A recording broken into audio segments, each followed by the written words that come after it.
Taken from the original title of the source material, the Heart of Darkness is the moniker I like to use and will use for the sake of this analysis as the representative of pure evil. Here's how it works. Kurtz is currently the holder of the heart, but upon killing Kurtz, the heart inhabits Willard. I'm not the only person that has referenced the idea of an actual Heart of Darkness within Apocalypse Now. Many people regarded the heart as a location, but I do in fact believe it's a soul. Even the cinematographer Vittorio Storaro at Cannes Film Festival described the heart as an evil that we all have the capacity to have. The earth of darkness that he was looking for was not belong to another culture, to another place, but was part of ourselves. Cards represent this. Cards represent the dark side of the civility. However, here's how I read the characters in the story of Apocalypse Now. The Heart of Darkness has to be earned by someone who passes all the tests of dehumanization that we mentioned. If a person can make it through all these tests with their sanity intact, they have earned the right to take the heart. Most people fall into madness. It's a mental cushion for how they can deal with the evils that they've committed. But Kurtz and Willard still have enough sanity where they are willing to live with their evils, and the fact that they want to carry on validates just how corrupted their souls have become. So why am I taking such a spiritual approach to analysing the relationship of Kurtz and Willard? Well, when I watch Apocalypse Now, I can't help but notice similarities with the mystical. Some examples that really stand out to me suggest that Kurtz is somewhat of an omniscient being, and I believe that this is because he is the holder of the Heart of Darkness. We hear that the heart literally draws evil towards it. I couldn't see him yet, but I could feel him. As if the boat were being sucked upriver and the water was flowing back into the jungle. There's very much a sense of inevitability within Apocalypse Now. We know that Willard is going to meet Kurtz. It's practically destined to happen. In the opening 10 minutes, Willard says this. It was no accident that I got to be the caretaker of Colonel Walter E. Kurtz's memory, any more than being back in Saigon was an accident. There is no way to tell his story without telling my own. And if his story is really a confession, then so is mine. Talking in the past tense, we assume that Willard has completed his mission and is talking about Kurtz's memory, so we assume that he's killed him. All throughout the movie, Kurtz acts like a puppet master, knowing everything that will happen, and this foreshadowing nature is always present. When the boat first arrives at Kurtz's compound, the photojournalist is almost expecting them. It looks as though he's even waiting for them to dock. Moving right in toward me. I'm an American! And when Kurtz and Willard first meet, Kurtz knows everything about Willard there is to know, including his name. Where are you from, Willard? Kurtz does seem like some sort of godly being, and I think Willard sees this too. We hear Willard's narration say this. He knew more about what I was going to do than I did. By obtaining the Heart of Darkness, Kurtz has the ability to see things clearly. I'll adapt on that shortly. But it seems as though Kurtz is even aware of how his tale will end. At his compound, Kurtz reads T.S. Eliot's The Hollow Men to his followers through a PA system. However, he leaves out the vital opening line of this poem. Mr. Kurtz, he dead. Leaving out this line shows that he's keeping some information to himself, and thus is in fact manipulating Willard to kill him. Kurtz knows that this will happen, and therefore lets fate take its course. When we pan over the other books that Kurtz owns, we see The Golden Bough, as well as From Ritual to Romance. These books hint towards the idea of a ritual killing of Kurtz, as the themes of these books are when something dies, something new grows in its place. In this instance, it's the transference of the Heart of Darkness from Kurtz to Willard. The photojournalist references a famous line from The Hollow Men. Whimper, and with a whimper, I'm fucking splitting, Jack. If he says this, we can assume that he did indeed read these stories to his followers. Perhaps Kurtz was teaching them that if he is to be killed, it will be by someone who is worthy of the Heart of Darkness, which would explain that when Willard does in fact slay Kurtz, his children shift their loyalty towards him. But this theme of the unavoidable is prevalent from the movie's opening. As we all know, the film begins with the song The End by The Doors, and this imagery and sound used seems to heavily suggest that Willard's fate is destined. Pay close attention to what you see and hear in the opening. Can you picture what will be? So live reckless and free, desperately in need of some stranger's hand in a desperate land. The lyric, "Can you picture what will be?" occurs at the exact moment that an edit takes place to show us the statue of a face. This statue is at Kurtz's compound, and also happens to be the final shot of the movie. I would initially brush this off as being nothing more than a stylistic and visually interesting choice, if it wasn't for how synchronised the edit and the lyric is. And that's not the only lyric that seems to hint towards future events in this movie. Take a listen. And all the children are insane. These are all his children, man, as far as you can see. The photojournalist could have called the army anything, but he referred to them as Kurtz's children. And what was that again? All the children are insane. This would then further the idea that madness would in fact be the final stepping stone towards the Heart of Darkness. After all, Kurtz's army did make it to his compound, and we've already assumed that they too have undergone dehumanization and succumbed to madness. Because as I said, the heart pulls evil towards it, and this is the primary reason that Willard is going to see Kurtz. During the scenes where Willard is looking through Kurtz's files and narrates, we don't hear the voice of a loathing man, we hear a voice of understanding. The more I read and began to understand, the more I admired him. Willard has this need to meet Kurtz because internally, he's unsure about what he'll do when they finally confront one another. He's uncertain about whether he's looking for guidance from him, or whether he just wants to take his place as the emblematic king of the jungle. But the thing I felt the most, much stronger than fear, was the desire to confront him. This idea of Willard needing to meet Kurtz as opposed to simply killing him demonstrates a much more personal investment in his mission than it should, and there are vital scenes that demonstrate Willard's need to meet Kurtz. I mentioned earlier that Willard is a very passive character, so much so that the amount of times that he shows a reaction to anything, you could count on one hand. But all of these moments share a very important similarity. It takes over an hour to see the first expression of any sort of violence from Willard, and it's toward a US sergeant at How Fat. Okay, right, sir. Hey, listen, it's a real big night. $8 for that camo. Hey! Just give him some fuel. You got it. The second time Willard displays any sort of commanding nature is when he kills the civilian on the boat. Talking about. We're taking her to some friendlies, Captain. She's wounded. She's not dead. Yeah, that's it. The book says, Captain. And the final display is at Do Lung when he lashes out at Sheaf. Who cares? Just get us upriver! So what links all of these together is the fact that each of these moments halt or slow the progress of Willard meeting Kurtz. The first display comes when the sergeant very reasonably explains that they are unable to give the crew fuel for the boat. Instead of coming to a rational compromise, the very idea that Willard would have to wait even longer to meet Kurtz infuriates him. And listen carefully to what the crew says about Willard when he does this. Dog starts barking. Hey, listen, Captain. This quote was to demonstrate that Willard was finally showing some guts, but I think this could be evidence that link these scenes together. After all, the next time that we see Willard take action into his own hands is by killing the woman on the boat. But what else happens during that scene? See what she's running for? The fucking puppy!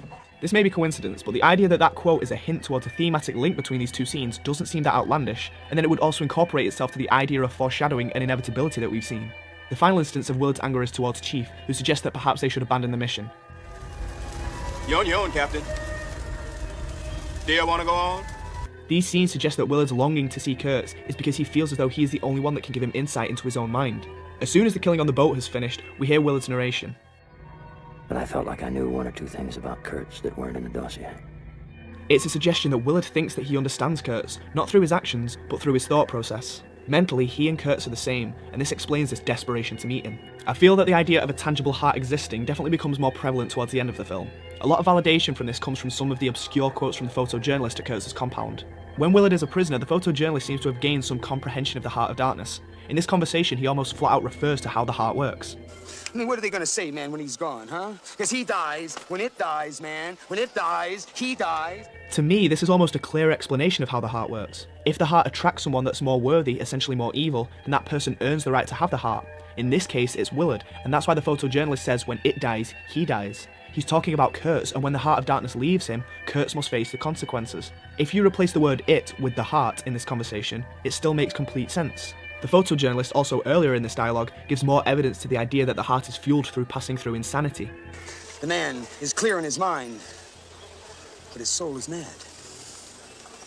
In terms of the river, the closer we get to Cambodia, the more dehumanizing the people that we meet become. Just looking at the visual motifs alone, the movie literally gets darker and darker as we progress deeper upstream. At Do Lung, the machine gunner is firing into the darkness ahead of him. Technically, he's firing at Kurtz, but this visual indicator shows us that a madman can't kill Kurtz. That's why Willard is the only person fit for the job. And as for Kurtz's army, Kurtz can't speak the same language as them, so how did he develop and maintain this Montagnard army of his? The only explanation is that they are drawn towards evil, the same way Willard is.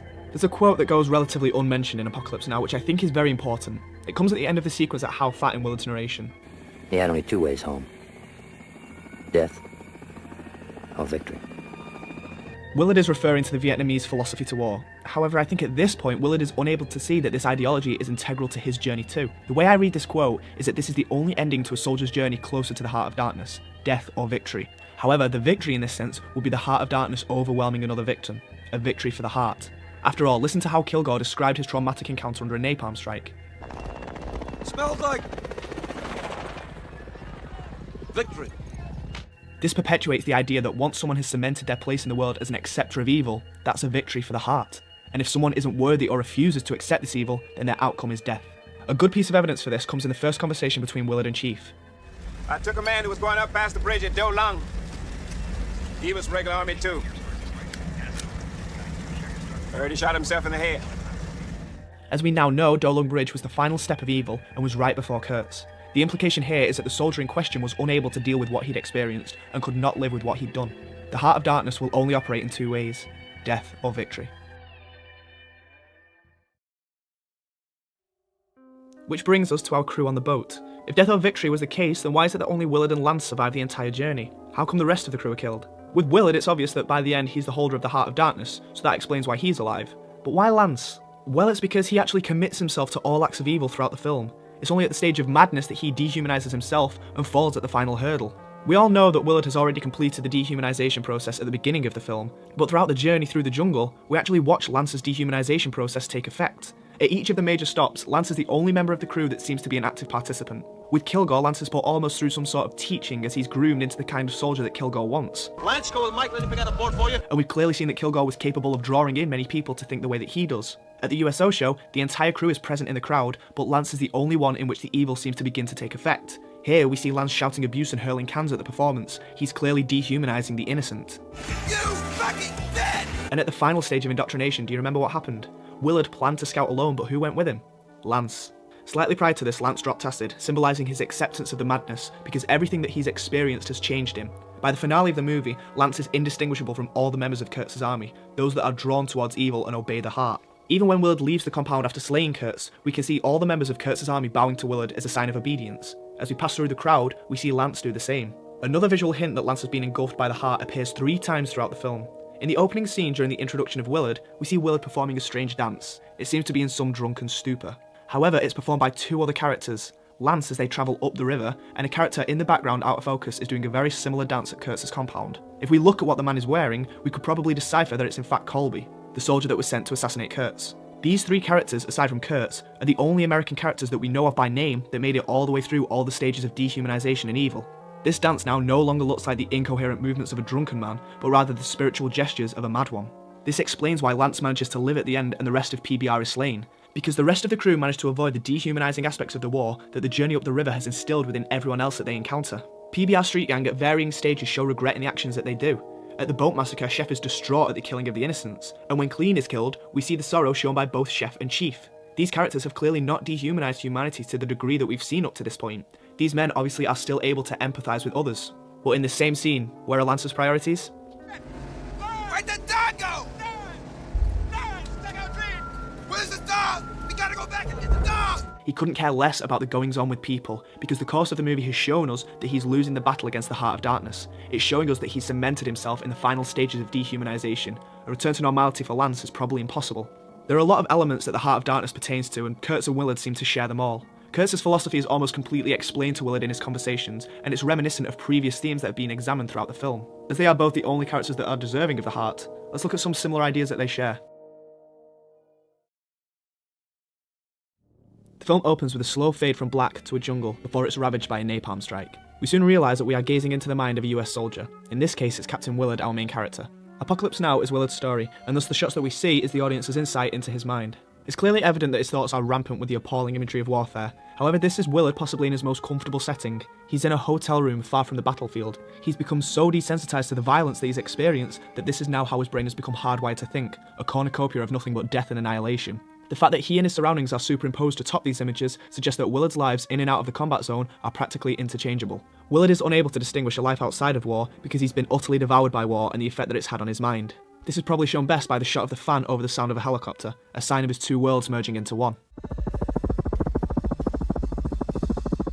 Willard struggles to hold on to his past and has clearly cut ties with his previous life, but he seems to no longer care. Here his voiceover tells us about how his life at home has no importance to him anymore.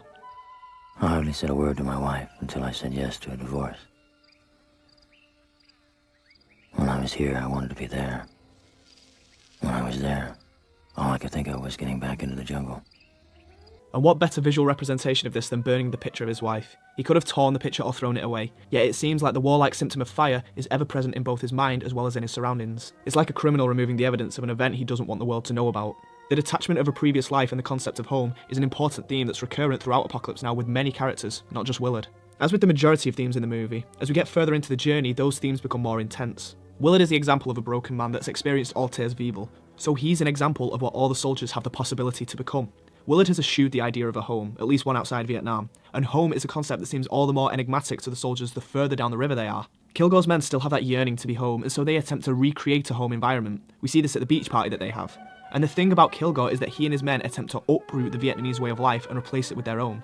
They may be experiencing evil, but it's not to the point where they've forgotten their past lives. The concept of home for these men is to be surrounded by good food, good people and good music. It's a very picturesque imagining of the American dream, even if it is at the cost of the natives. But as we get deeper into the jungle, the soldiers' idea of home seems to become more warped. At the USO show, the men's reminder of home isn't as innocent as it was with Kilgore. What was once represented as family and comfort has now divulged into excess of booze, bright lights and sex. If you look in the audience, you can see some of the soldiers holding up signs of their hometowns and states. They clearly have their native land in mind, so it would seem that flooding them with this information is damaging their perception of it. They're thinking of their country and yet at the same time are encouraged to drink, have women flaunted in front of them, and support the violence that they commit. They even go as far as to infuse sex and violence together with the bunnies, using their guns very suggestively. It seemed to have an impact on the soldiers too. I think this unification of sex and violence within the soldiers is exemplified by the extremely phallic-looking bullets plastered around the tops of the seats. If you look, you'll see that these bullets have logos on them, which we also see on some of the caps of the soldiers. I think this is a good example of showing us that the difficulty to separate sex representing home and violence representing the war as a constant struggle within the minds of the soldiers. So up to this point, the homeland has become more distorted to the soldiers, but by the time we reach Do Lung Bridge, it's a completely different story. Do Lung Bridge represents madness, and it's at this point in which character dehumanization has reached a point where they can't return to normalcy. On approach to the bridge, a mailman approaches Willard's boat and says this. Now I can get out of here, if I can find a way. Taken at surface value, this does make sense. It's supposed to suggest that he's in a vast jungle. But I think this line means more than that. If I can find a way, to me means that this man is trying to find a way to return to his normal state of mind. Only then can he return home. Look at the men who also want to go home that attempt to clamber on the boat. Visually, they're literally being swallowed by the darkness within them. Even on the bridge, the little light left in there is constantly consumed by evil. The darkness, hence the term Heart of Darkness. We have seen that home becomes a more distant and abstract concept to the soldiers that are influenced by the Heart of Darkness. Once the character reaches madness, they have to decide where their priorities lie and then choose a home. We see that Willard removed his old home, and by the end of the film, his new home is left ambiguous. Kurtz decided to make the jungle his home, as do most. A very important scene that I think emphasises the idea of home is when Street Gang receive their letters. It becomes a very serene moment as all of the members of the boat become excited about their mail and recede on their own to read them. It's clearly a very important moment to them as they all think about home and their perception of it hasn't been misshapen. They all speak about it with happy nostalgic tones. And whilst the mail contains messages of what is most important to them, Willard's message essentially contains what is most important to him: mission detail. Again, showing us the distance Willard has put between him and his old life, as well as the personal involvement he has in this mission. It's also at this point that we see another example of home changing for a soldier. In this letter, we see the story of one Captain Colby, a man who went on the same mission that Willard was sent on, but proceeded to join Kurtz. We later see Colby at Kurtz's compound, but note how in his letter, he crosses out home and replaces it with the word back. That is because, much like Willard, Colby doesn't consider America his home anymore. Losing one's home is a gradual process, as we see by the time we reach Do Lung, a soldier's only acknowledgement of home is through their radio, the distorted rendition of the music reflecting their distorted perception of a previous life. In Apocalypse Now, in order to reach the Heart of Darkness, your home has to be sacrificed as it has no worthwhile purpose for the evil which has to be committed. On the first meeting of Willard and Kurtz, Kurtz questions Willard about where he came from. He talks about home with a very reverent tone, almost as though Kurtz has come so far drudging through the stages of evil that he longs for something different.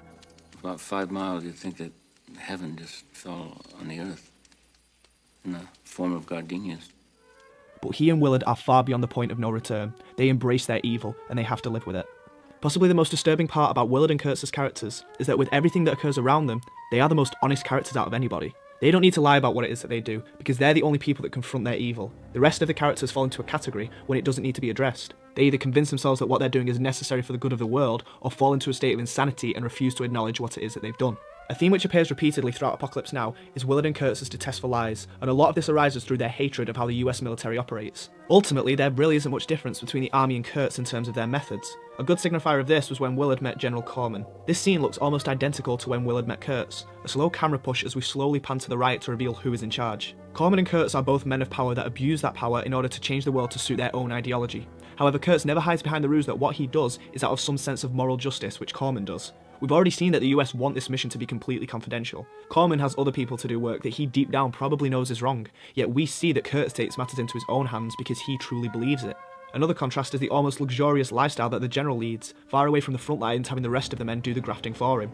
Where Corman conjures up some feigned reasoning for his actions, Kurtz is 100% transparent with his thoughts. The US Army is not particularly shown in a positive light in this movie. We see that, but only Kurtz and Willard seem to notice this occurrence too. Furthest from the heart is the General's quarters, very cosy and comfortable. But as we get closer, there seems to be a racial component. The most dangerous area of the river is Do Lung and is predominantly black, possibly referencing how the army treated its recruits from minority backgrounds. Even Roach is decorated with stereotypical bling and is even sat next to what appears to be a black power flag.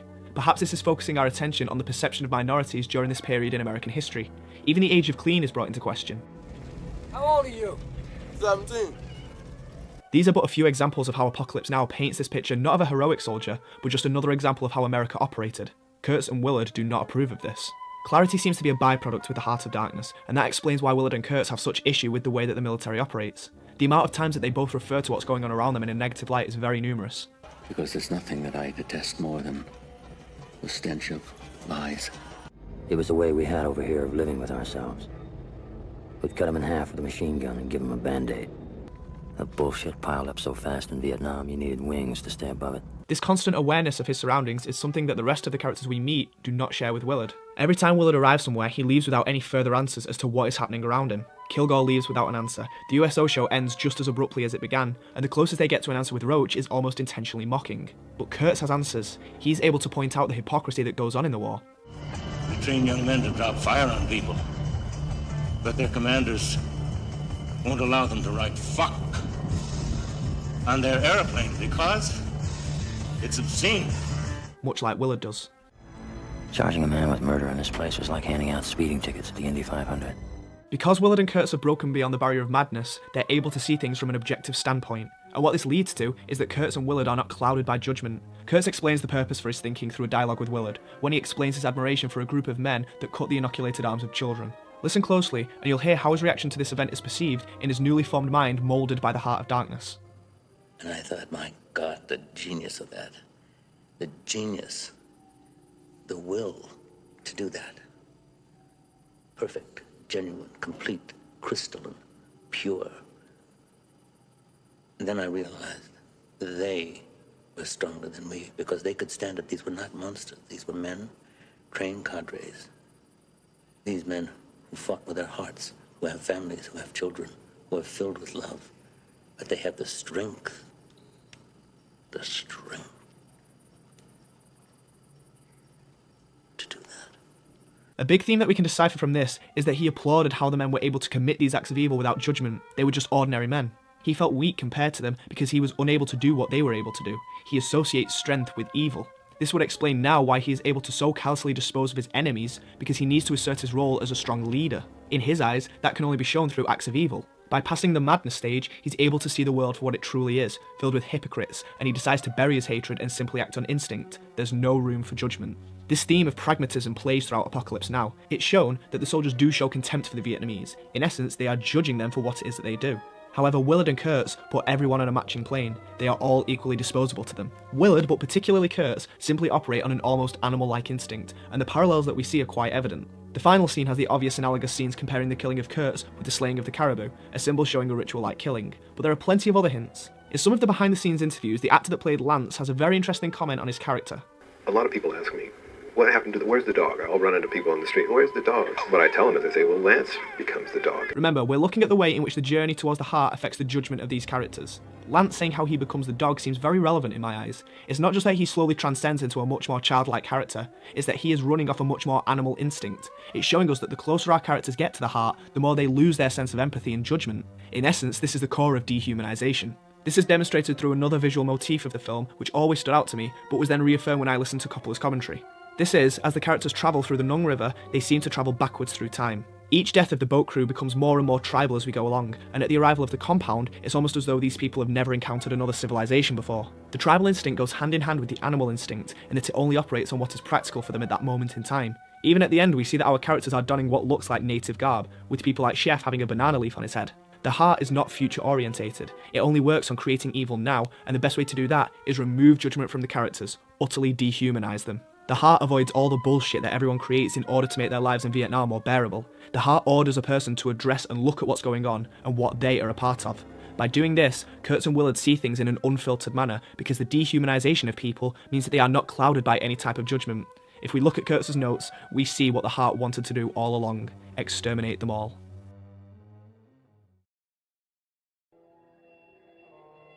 The story of Apocalypse Now follows the extreme nature of the human condition and how under strange circumstances it can rapidly deteriorate. Willard and Kurtz are two characters that have fallen from grace, and yet they are simply just possibilities of what we can become. My favourite line of the entire film comes in their first conversation. How far are you from the river? This question could be applied to all of us. Kurtz may be questioning Willard about the Ohio River, but I imagine subconsciously he's talking about the Nung River. The river symbolising our journey to evil. Willard is so deep into the river now that there's no turning back. He got off the boat one too many times, but he knew these consequences. Never get out of the boat. Absolutely goddamn right. Unless you were going all the way. Willard and Kurtz at any point could have just stopped, but they didn't. They wanted to explore the depths of their souls and just how much further they could go. Evil is within all of us. It's a case of whether we want to explore it. I'm in no doubt that there is a heart of darkness within Kurtz. It's shown that he associates evil with strength. And what is it that he said about the men he encountered in the jungle? These men who fought with their hearts. The film ends with Willard rising from the river, reborn as a new man. This is his initiation into receiving the heart of darkness. He kills Kurtz and leaves the compound with his heart corrupted. So what did that make Kurtz? Could he have been the devil? Probably not. But the way Apocalypse ends is with a hint that Kurtz's compound is destroyed. By who? TVO Street Tank, this is Almighty. Do you read me over? The name on the radio is Almighty, certainly a hint towards a godly being striking judgment from above. And again, judgment, the opposite of how Kurtz and Willard operate. There are certainly connections that could be made here, but I see the Heart of Darkness more as a force of nature in this film, and forces of nature cannot be destroyed, only moved from one place to the next. So maybe what Willard created here is a cycle. If he had just left Kurtz to die, perhaps he wouldn't have gained the heart only for someone to take it from him. Perhaps that explains the connections between the beginning of the movie and the end. We see footage of the end at the beginning because now a pattern has been created. The heart will live on forever. Some people disregard analysing Apocalypse Now because during production it was semi-improvised. You see, whilst the making of this film was happening, the story was still being written and events were still being included. The boat massacre scene was a suggestion from the actors in response to the My Lai massacre. But even though there was a spontaneous nature to the making of Apocalypse, I don't think that this means that there isn't a lot of underlying themes within the movie. Look at how much detail Coppola went into when assembling all this together. The first concept that I feel got into their head was the idea of life and death. That the sun went down and the sun went up. That the crop, when they learned how to make a crop, it died. In the winter, everything died. And to the first man, he must have thought, oh my God, it's the end of the world. And then all of a sudden, there was spring and everything came alive and it was better. I mean, after all, look at Vietnam. Look at my movie. You'll see what I'm talking.